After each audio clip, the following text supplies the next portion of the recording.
हाँ तो नमस्कार। बताएं कैसे हैं जी। मैं उम्मीद करता हूँ बहुत अच्छे होंगे।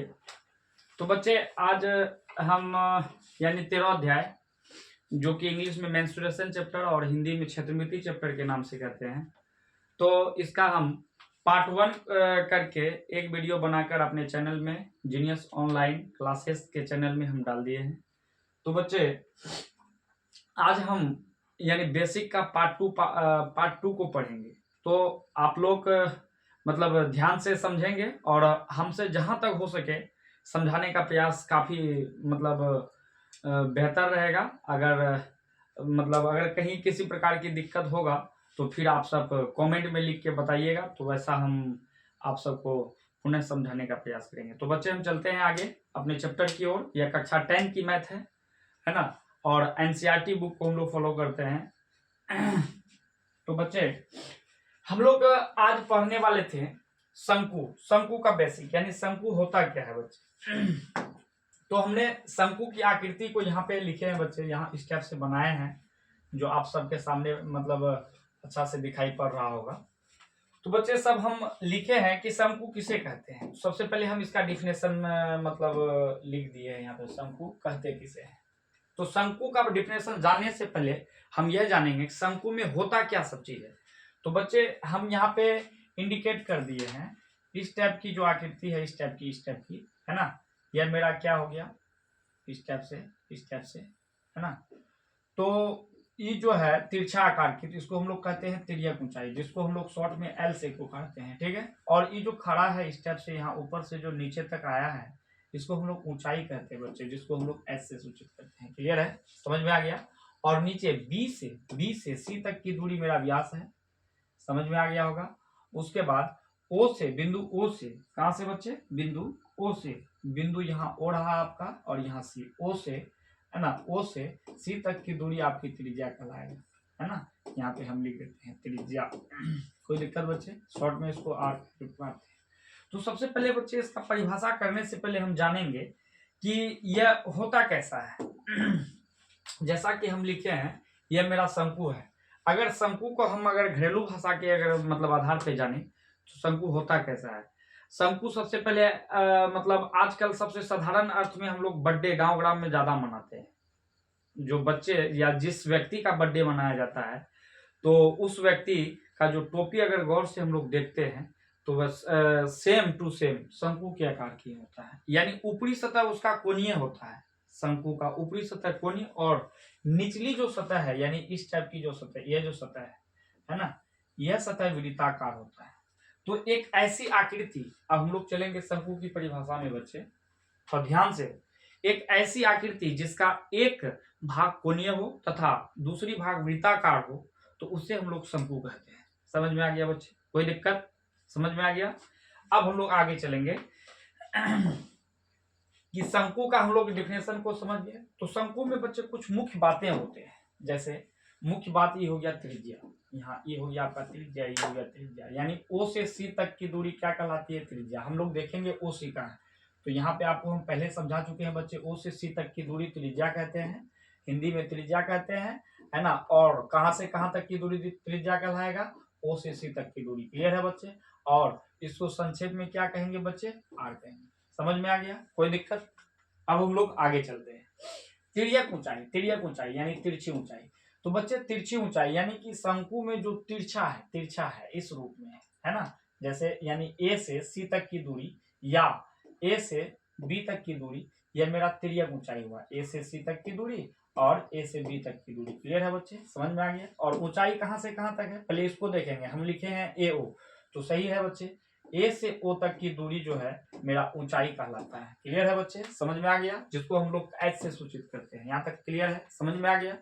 अब हम लोग आगे चलते हैं। अब व्यास किसे कहेंगे सर, यानी व्यास कहां से कहां तक की दूरी कहेंगे। बस बच्चे थोड़ा सा यहाँ मेरा हाथ को ध्यान से देखिएगा, हाथ बी से सी तक की जो दूरी है, यानी बी से सी तक की, यही है ना दूरी। तो हमने लिखा है ना, बी से सी तक की दूरी हम लोग का क्या है, व्यास है, जिसे हम लोग डी से लिखते हैं, डी से। और व्यास से हम लोग त्रिज्या निकालते हैं। क्या निकालते हैं बच्चे, त्रिज्या। तो हम लोग देखते हैं यही है मेरा त्रिज्या, है ना, जिसे हम लोग लिखते हैं d/2। यहाँ तक समझ में आ गया बच्चे। अगर यहाँ तक समझ में आ गया तो लाइक बटन पर क्लिक कीजिए और एक बार लाइक कीजिए, है ना, तब हमको आगे पढ़ाने में और ज़्यादा मजा आएगा। तो यहाँ तक हम आशा करते हैं बच्चे आप सबको समझ में आ गया होगा। अब आगे इसमें बच्चे कुछ वर्ग वाले सूत्र होते हैं, शंकु में कुछ वर्ग वाला सूत्र होता है। अगर मेरा हाथ थोड़ा ध्यान से देखिएगा, ए ओ सी और ए सी, यानी इस टाइप से आकृति बनता है, इस टाइप से आकृति, इस टाइप से बनता है ना बच्चे, यानी यहाँ 90 डिग्री होता है। इसको हम लोग बोलते हैं ए, इसको बोलते हैं ओ, इसको बोलते हैं सी। क्लियर है बच्चे, समझ में आ गया। अगर हम लोग शंकु में पढ़ रहे हैं तो इसको आप ऊंचाई कह रहे हैं, ठीक है, इसको तिरछा है तो इसको त्रिज्या ऊंचाई एल कह रहे हैं। ये नीचे ओसी है बच्चे, तो ओसी मेरा त्रिज्या कह रहा है, कोई दिक्कत। तो इतना सा आकृति को थोड़ा सा हम लोग एक पाइथागोरस परिमेय को पढ़े थे, पाइथागोरस परिमेय, कोई बता सकता है बच्चे? पाइथागोरस परिमेय, पाइथागोरस परिमेय किसे कहते हैं? यस या नो, समझ में आ गया? पाइथागोरस परिमेय। तो हम लोग ने पाइथागोरस परिमेय का कुछ गुण पढ़े हैं बच्चे, कि त्रिभुज यानी समकोण त्रिभुज का सबसे पहले बड़ी भुजा का वर्ग करना है। तो क्या पहला नंबर नियम क्या बताएं कि त्रिभुज, ये समकोण त्रिभुज है, इसका सबसे पहले बड़ी भुजा का वर्ग, बड़ी भुजा मेरा क्या है? एसी, तो एसी का वर्ग कर देंगे। और शेष अन्य दो भुजा शेष अन्य दो भुजा, बात को समझना बच्चे, शेष अन्य दो भुजा उसके वर्ग के योग के बराबर होते हैं। जैसे शेष अन्य दो भुजा कौन बचा? इधर से बचा एओ, इधर से बचा ओसी, तो मेरा क्या बचा? एओ का वर्ग हो जाएगा और प्लस क्या हो जाएगा? ओसी का वर्ग हो जाएगा। क्लियर है बच्चे, समझ में आ गया? समझ में आ गया, यस सर। अब हम लोग आगे चलते हैं। अभी आपको हम बच्चे एसी का सब छोटा सा नाम बताए हैं, एसी का एक छोटा सा नाम बताए हैं बच्चे, बोलो बताए हैं ना? हाँ सर बताए हैं। यहाँ पे देखिए एसी, एसी का छोटा नाम है सर एल, तो इसको हम लिख सकते हैं एल का स्क्वायर। अब बताया जा रहा है एओ, एओ हम खोजेंगे कहाँ है त्रिभुज में, ए और ओ, यहाँ से यहाँ, इसको हम लोग क्या कर रहे हैं? छोटा में एच कर रहे हैं, तो इसका एच का स्क्वायर लिख सकते हैं बच्चे, यस या नो? यस सर, समझ में आ गया। आगे अब प्लस ओसी, ओसी हम लिखे हैं बच्चे यहाँ ओ और सी, तो ओसी को कहाँ कितना क्या कर रहे हैं बच्चे? आर, आर का वर्ग कर देंगे। समझ में आ गया बच्चे, कोई दिक्कत? अब हमारा ये सूत्र नंबर 1 बन गया। तो अब ये जो है एल स्क्वायर बड़ा है, ये जो एल स्क्वायर है मेरा बड़ा है बाबू, समझ में आ गया? क्या है? बड़ा है। तो हम लोग अगर घरेलू भाषा पे अगर हम लोग समझे कि एल स्क्वायर मेरा क्या है? बड़ा है, तो हम लोग अगर साधारण होता है, जो हमारे घर में बड़े होते हैं तो उसका पैर पे हम लोग हमेशा प्रणाम करते हैं, यानी कि गिरते हैं। तो उसी तरह यहाँ भी उस गुण को थोड़ा सा याद कीजिए, ई एल स्क्वायर मेरा अगर बड़ा है, ठीक है, तो ये दोनों H square plus R square दोनों छोटा है। समझ में आ गया? तो क्या करेंगे बच्चे कि हम दूसरा नंबर अगर सूत्र बनाएंगे, हमको आर निकालना है, तो ई एल स्क्वायर देख के उतार दिए हैं, कोई दिक्कत है सर। और ई प्लस हमको आर स्क्वायर निकालना है, तो आर को वही उस पार ही रहने देना और एच को इस पार खींच लेना है, यानी ई प्लस में है इस पार आएगा तो क्या हो जाएगा बच्चे? माइनस में हो जाएगा, आर स्क्वायर हो जाएगा। क्लियर? अब यहाँ क्या बच गया बच्चे मेरे?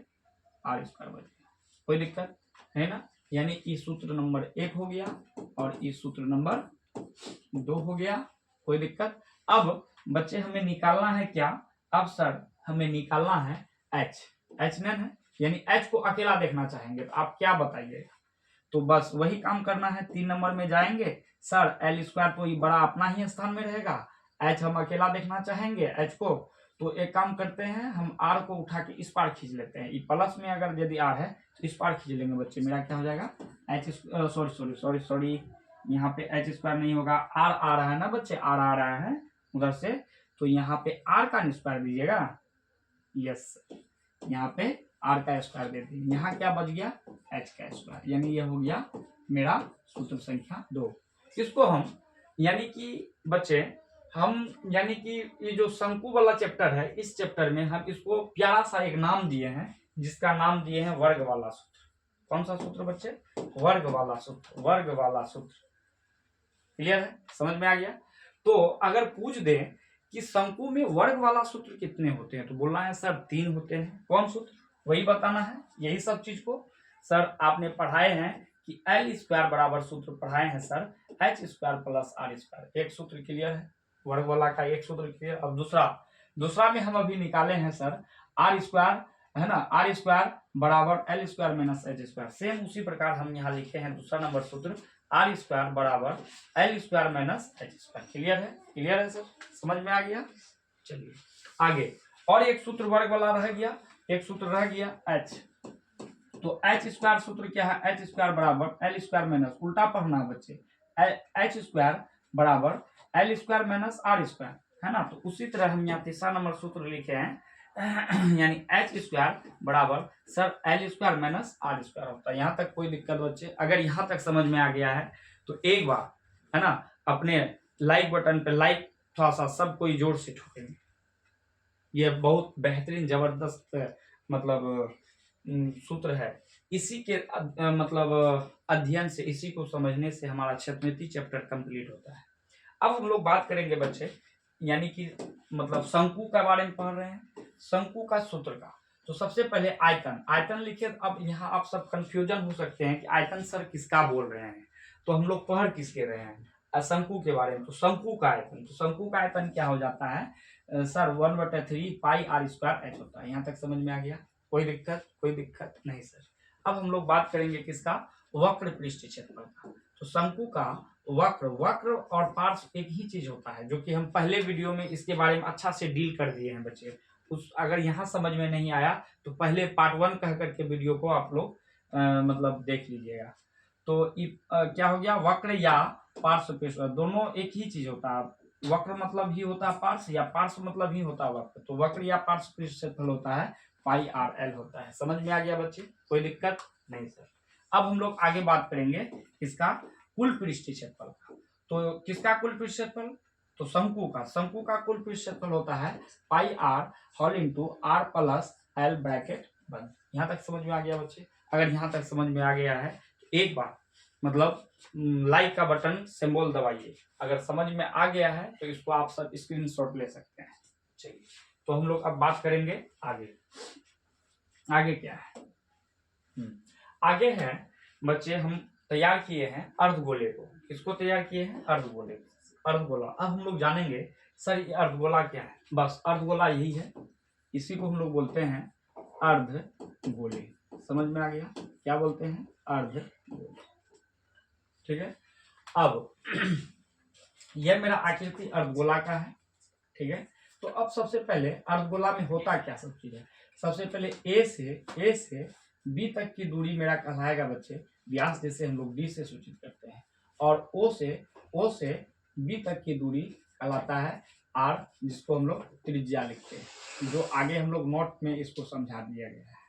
तो हम लोग बात करेंगे बच्चे कि सर अर्धगोला किसे कहते हैं। तो हमने लिखा है एक ऐसी आकृति, एक ऐसी आकृति जिसका एक सतह समतल हो, यानी कि ऊपरी सतह इसका समतल है। समतल मतलब हो गया प्लेन या बराबर, है ना। यानी एक ऐसी आकृति जिसका एक सतह समतल हो एवं वृत्ताकार हो। चाहे तो वह समतल समझिए इस आकृति को, ये जो गोल टाइप का है इसको चाहे समतल समझिए या वृत्ताकार समझिए। तो एक ऐसी आकृति जिसका एक सतह समतल हो या वृत्ताकार हो तथा चारों तरफ वक्र हो। वक्र मतलब होता है, वक्र मतलब हो गया घिरा हुआ हो, चारों तरफ से क्या किया गया हो, घिरा हुआ हो, तो उसे हम लोग क्या कहते हैं बच्चे, अर्धगोला।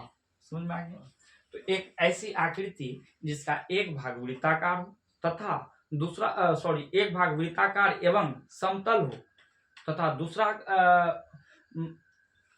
मिस्टेक हो रहा है, एक ऐसी आकृति जिसका एक सतह समतल एवं वृत्ताकार हो, है ना, तथा चारों तरफ वक्र हो, तो उसे हम लोग क्या कहते हैं बच्चे, अर्धगोले कहेंगे। क्लियर है?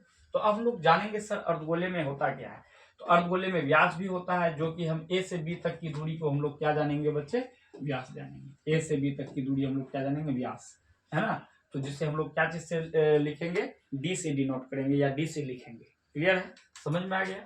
अब हम लोग बात करेंगे बच्चे त्रिज्या। त्रिज्या यानी कि ओ से बी तक की दूरी कहलाता है मेरा क्या, त्रिज्या, जिसे r बराबर d/2 से लिखते हैं। अब हम लोग बात करेंगे किसका, त्रिज्या तो लिख दिए, यानी व्यास से हम लोग बच्चे त्रिज्या ज्ञात करते हैं। ठीक है, और उसके बाद त्रिज्या और यहाँ लिख दिए ओ से बी तक की दूरी, ओ से बी तक की दूरी मेरा हो जाएगा त्रिज्या, जिसे हम लोग r से डिनोट करते हैं। यहाँ तक समझ में आ गया बच्चे? कोई दिक्कत नहीं सर। अब हम लोग बात करेंगे इसके सूत्र का, किसका, अर्धगोले का। सबसे पहले आयतन, तो अर्धगोले का आयतन होता है प्यारे बच्चे, यानी कि V बराबर होता है अर्धगोले का आयतन।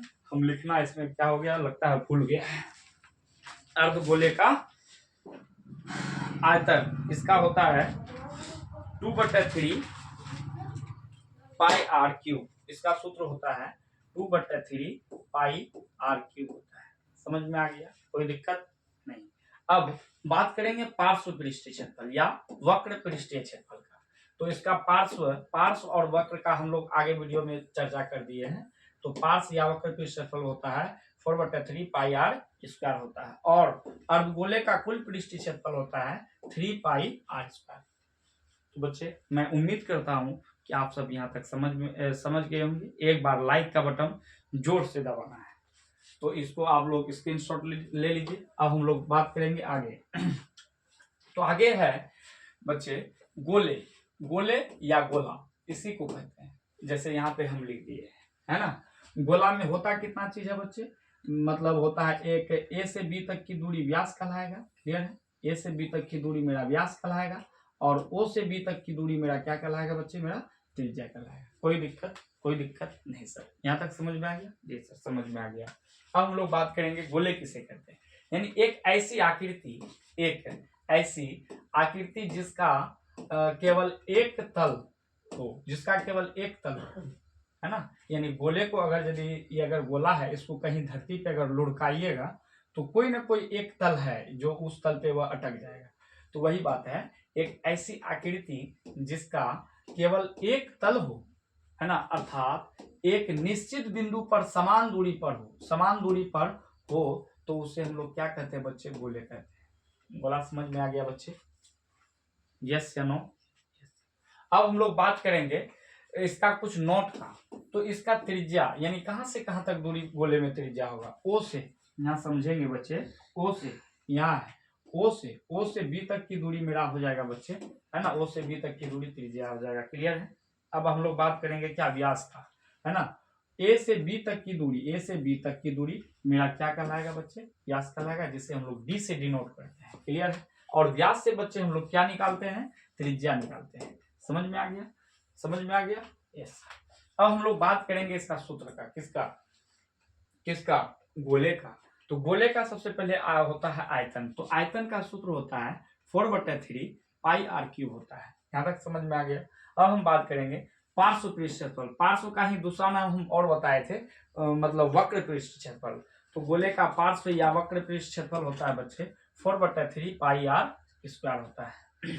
अब हम लोग बात करेंगे इसका कुल पृष्ठीय क्षेत्रफल का। इसका गोले का कुल पृष्ठीय क्षेत्रफल का हम लोग बात करेंगे, होता क्या है 3 पाई आर स्क्वायर। तो मैं उम्मीद करता हूं कि आप सबको यहाँ तक समझ में आ गया होगा। तो हम अब आगे बिंदु की बात करेंगे बच्चे। तो आगे देखते हैं क्या है। आगे अब आएगा छिन्नक कैसा होता है। बहुत बच्चे यहाँ कंफ्यूजन हो सकता है, सर छिन्नक कैसा होता है। तो बच्चे छिन्नक साधारण से उदाहरण के लिए नाद मानिए, पहला उदाहरण। दूसरा उदाहरण या गिलास। नाद को तो थोड़ा सा भारी है देखने में, कुछ आदमी आजकल के जमाने में कुछ अलग अलग आकार का बनाने लगे हैं। साधारण सी गिलास, जो कि हम लोग बोलते हैं कि गिलास का आविष्कार कहाँ हुआ था, स्पेन में, है ना। तो हम लोग बात करेंगे गिलास को उठाते हैं, किसको, गिलास ही मेरा छिन्नक की आकृति है ना, छिन्नक की आकृति। तो बच्चे हम लोग बात करेंगे आगे। इसका सबसे पहले क्या है, त्रिज्या है, जिसको हम लोग R1 लिखते हैं, और इसका क्या है, व्यास है। ठीक है, यानी हम सब चीज को डिनोट कर दिए हैं, ई सी और ए बी, ये सब चीज कहलाएगा तिर्यक ऊंचाई या आई। ठीक है, उसके बाद हम लोग ओ से डी तक की दूरी की बात करते हैं, तो ये मेरा एच कहलाता है, जिसको हिंदी में ऊंचाई कहते हैं। ठीक है, और बी से सी तक की दूरी हम लोग का क्या कहलाता है बच्चे, बी से सी तक की दूरी व्यास कहलाता है, जिसको हम लोग डी से लिखते हैं। क्लियर है? और डी से सी तक की दूरी मेरा क्या कहलाएगा बच्चे, त्रिज्या कहलाएगा। समझ में आ गया? त्रिज्या यानी R2। अब यहाँ पे बच्चे सब कंफ्यूजन होंगे, सर ये R2 कहाँ से लिखे। तो छिन्नक में दो त्रिज्या होता है, एक देखिए इसका ऊपर में त्रिज्या है, और उसी तरह इसका नीचे में भी त्रिज्या यानी कि R2 होता है। समझ में आ गया बच्चे? कोई दिक्कत? अब ऊपर में भी व्यास हो सकता है, ऐसा बात नहीं है। समझ में आ गया? तो 2 व्यास होते हैं, 2 त्रिज्या होते हैं, और 2 व्यास होगा तो 2 उससे त्रिज्या भी निकलेगा बच्चे। कंफ्यूजन नहीं होना, याद रखना है। तो सबसे पहले आप इसके बारे में हम लोग समझ गए, ऊंचाई सर कहाँ से कहाँ तक होगी, व्यास कहाँ से कहाँ तक होगी, पहली त्रिज्या कहाँ से कहाँ, यानी ए से ओ तक पहली त्रिज्या होगा बच्चे, और डी से सी तक की दूसरी त्रिज्या होगा। और पहला व्यास कहाँ तक होगा सर? ए से ई तक की दूरी पहला व्यास कहलाएगा, और दूसरा व्यास कहाँ होगा सर? बी से सी तक की दूरी मेरा दूसरा व्यास होगा। क्लियर है? चलिए, तो हम लोग बात करेंगे इसका डिफिनेशन की, या परिभाषा होता क्या है। तो प्यारे बच्चे, बात करते हैं हम इसका छिन्नक का। तो छिन्नक किसे कहते हैं? शंकु जैसी आकृति को, शंकु जैसी आकृति, यानी कि अगर छिन्नक का बात करें तो वह शंकु के ही जैसा होता है। शंकु जैसी आकृति को समांतर एवं समतल, समांतर मतलब बराबर, समतल मतलब होता है प्लेन से, प्लेन से, है ना, काट देने से शेष बचे ठोस को ही हम लोग छिन्नक कहते हैं। तो क्या बोलेंगे? शंकु जैसी आकृति को समांतर एवं समतल, है ना, काट देने से जो शेष आकृति बचती है वही मेरा क्या कहलाएगा? छिन्नक कहलाएगा। जैसे गिलास। यहाँ तक क्लियर है बच्चे? समझ में आ गया? अब हम लोग बात कर लेते हैं, हम यहाँ लिखे हैं कुछ नोट में इसकी कुछ विशेष चीज। इसमें पहला व्यास यानी ए से ओ तक की दूरी हमने यहाँ पे समझाने का आप सबको प्रयास किए हैं बच्चे। ए से ओ तक की दूरी यानी यहाँ से यहाँ तक की दूरी पहली त्रिज्या कहलाएगी, जिसको R1 से डिनोट करते हैं। और दूसरी त्रिज्या होता है बच्चे बी से, है ना, BD या DC मेरा दूसरी त्रिज्या है। तो हम लोग देखेंगे कहाँ दूसरी त्रिज्या है ना, B से D तक को कहिए या D से C तक, या हम दोनों लिख दिए हैं BD, है ना, उसके बाद DC, ये हो जाएगा दूसरी त्रिज्या। यहाँ तक समझ में आ गया होगा बच्चे? यस, समझ में आ गया होगा। अब हम लोग बात करेंगे ऊंचाई। ऊंचाई कहाँ से कहाँ तक है? तो यहाँ लिखे हैं प्यारे बच्चे, O से D तक की दूरी मेरा क्या कहलाएगा? ऊंचाई।